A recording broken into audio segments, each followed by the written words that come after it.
सतगुरु की प्यारे साध संगत जी, प्यार और सत्कार से कहना धन निरंकार जी। सतगुरु निरंकार दातार का हर पल शुक्राना करते हैं और यही अरदास करते हैं, करो कृपा है कृपा निधान, सारे जग का करो कल्याण। हाथ जोड़कर विनती तुमसे, हे सतगुरु मेरे भगवान। कृपा से सतगुरु दाता की अंग संग है दिखता भगवान।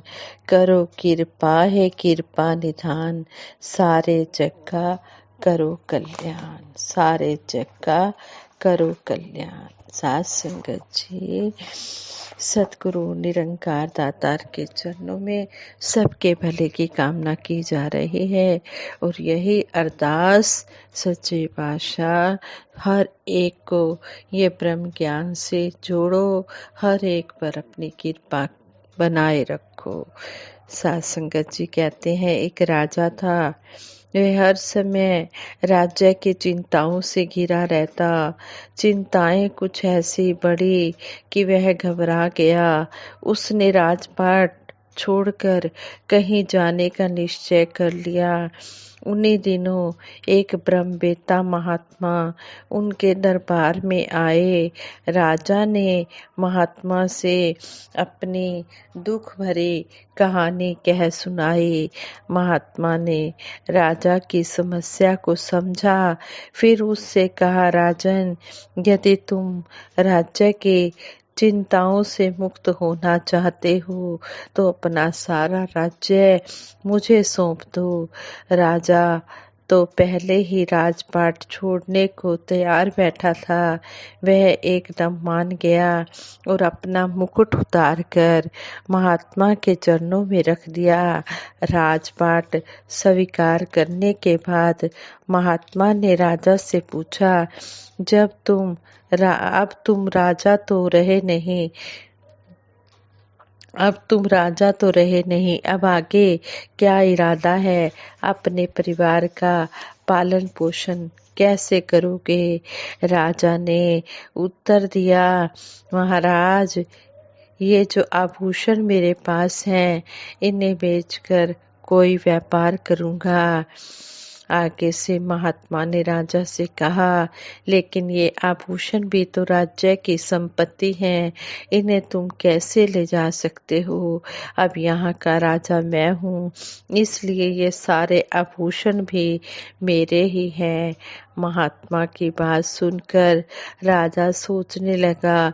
उसने अपने आभूषण उतार कर महात्मा को देते हुए कहा, तो कहीं नौकरी कर लूंगा।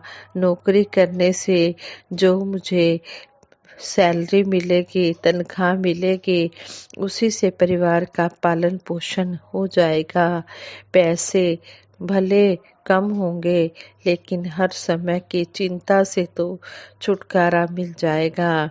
महात्मा मुस्कुराते हुए बोले, यदि नौकरी ही करना चाहते हो तो मैं तुम्हें नौकरी दे देता हूँ। राजा ने उत्साह के साथ कहा, बहुत कृपा महाराज, बताइए मुझे क्या करना है, मेरी ड्यूटी क्या होगी? महात्मा ने राजा का हाथ पकड़कर उसे राज सिंहासन पर बैठाते हुए कहा, आज से तुम इस राज्य का सारा राज कार्य देखोगे। याद रहे, तुम राज सिंहासन पर बैठोगे, राजा की तरह सारे काम करोगे, लेकिन राज्य मेरा होगा। वास्तविक राजा मैं ही रहूंगा। तुम आज से मेरे सेवक के रूप में सारा राज काम संभालोगे। इसके बदले मैं तुम्हें जीवन यापन के लिए सैलरी दूंगा। तुम्हारा अधिकार केवल तुम्हारी सैलरी पर है, बाकी सारे राज्य की संपत्ति मेरी है। राजा ने ऐसा ही किया। कुछ दिनों के बाद वह महात्मा फिर उस राज्य में पहुंचे। दरबार में राजा से मुलाकात हुई। राजा ने उनका अपने मालिक की तरह स्वागत किया। पूछने पर राजा ने बताया कि राज्य की चिंता तो राजा को होती है और राजा मैं नहीं, आप हूँ, आप हैं। मैं तो मात्र राजा का सेवक हूँ। जो जो ड्यूटियाँ मुझे दी गई हैं मैं उन्हें फल की चिंता से रहित होकर निभाता हूँ। अब मुझे कैसी चिंता। अनासक्त भाव से कर्म करने में ही आनंद छिपा है, यानी कि निस्वार्थ भाव से कर्म करने से ही में ही आनंद छिपा है। लेकिन मैं और मेरी का भाव रहते यह सब संभव नहीं है। यदि हम मैं और मेरी की भावना से ऊपर उठकर अर्पण भाव से कर्म कर पाए, यदि हमारे मन में कोई फल की इच्छा का भाव ना रहे तो चिंताएं अपने आप ही खत्म हो जाएंगी। यदि हम इच्छाओं को मन में नहीं रखेंगे कि मेरा ये हो जाए, मेरा ये काम हो जाए, मुझे ये मिल जाए, और इन चिंताओं में हम नहीं घिरेंगे, तो हम सतगुरु निरंकार दातार के चरणों में रहकर बेफिक्र अपनी जिंदगी गुजार सकेंगे। जिनके ऊपर सतगुरु निरंकार दातार का हाथ होता है, फिर वो अपनी सारी चिंताएं सतगुरु निरंकार दातार के आगे समर्पित कर देते हैं। फिर उन्हें किसी प्रकार की भी कोई चिंता नहीं रहती है। चाह गई चिंता मिटी, मनुआ बेपरवाह, जिनको कछु नहीं चाहिए वो शाहन के शाह। कहते हैं कि जिनकी इच्छाएं खत्म हो जाती हैं, चिंताएं खत्म हो जाती हैं, जिन्हें किसी चीज़ की कोई इच्छा नहीं रहती है, सिर्फ वो भगवत प्राप्ति में ही लगे रहते हैं, कहते हैं कि वही सही मायनों में शहंशाह माने गए हैं। आत्मा का कल्याण भी तभी हो सकता है जब परम पिता परमात्मा के चरणों में हम निष्काम निरक्षित भाव से आकर नतमस्तक हो जाते हैं। हर एक के लिए यह जरूरी है कि इस मानव शरीर के रहते ही परमात्मा की प्राप्ति करके इस जीवन में आत्मा का भी कल्याण कर लिया जाए। ब्रह्म ज्ञान के पूर्ण जानकारी के बाद ही यह आत्मा फिर इस निराकार में ही स्थित हो जाती है। संत जहाँ आत्मिक रूप से कल्याण करते हैं, वहीं समाज के कल्याण के लिए भी हमेशा तैयार रहते हैं। सतगुरु माता सुदीक्षा जी महाराज अपने विचारों द्वारा हमें समझाते हैं कि हमें सिर्फ अपने ऊपर ही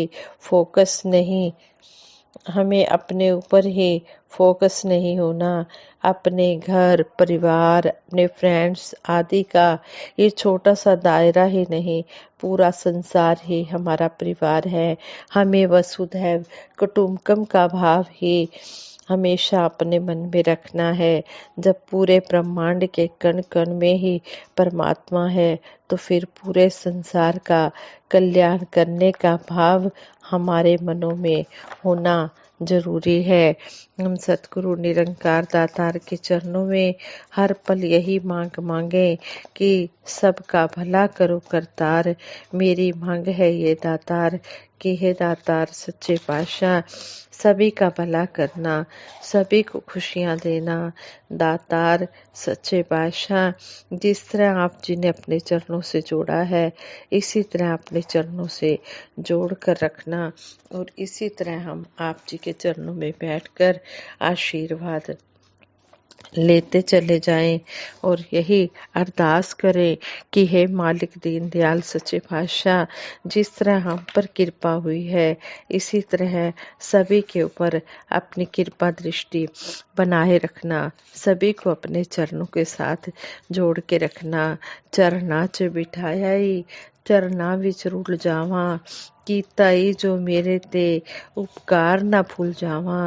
ਅਸੀਂ ਗਲੀਆਂ ਚ ਰੁਲਦੇ ਸੀ, ਤੁਸੀਂ ਗੱਲ ਨਾ ਲਲਾਇਆ ਏ, ਸੁੱਖਾਂ ਨੂੰ ਤਰਸਦੇ ਸੀ, ਤੁਸੀਂ ਤਖਤ ਬਿਠਾਇਆ ਏ।